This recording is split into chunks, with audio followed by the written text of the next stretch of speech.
बोलतौ छौड़ी ऊ जवानी झेलतौगे। जे बोलतौ छौड़ी ऊ जवानी झेलतौगे।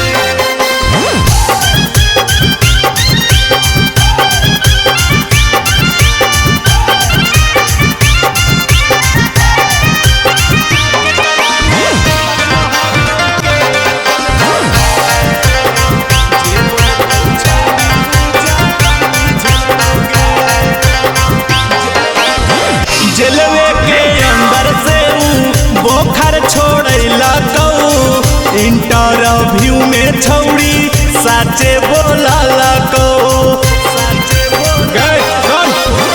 जेलवे के अंदर से ऊ बोखर छोड़ैला कौ इंटरव्यू में छौड़ी साचे बोला कौ।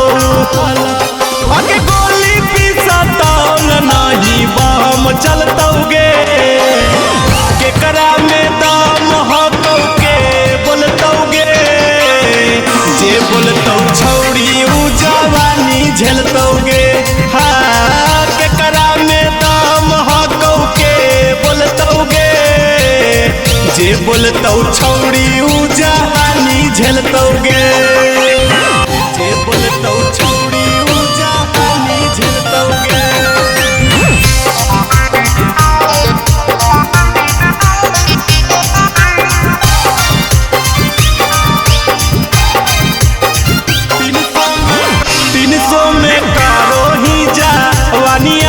से लगे तब नहीं रोक पैनी शेरवा के बेल गे।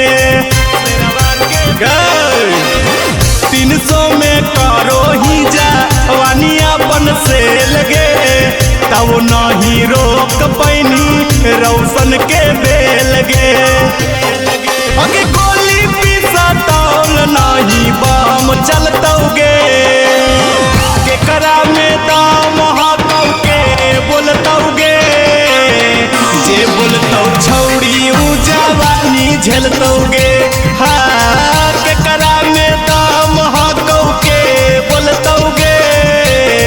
जे बोलतौ छौड़ी ऊ जवानी झेलतौगे। जवानी झेलतौगे।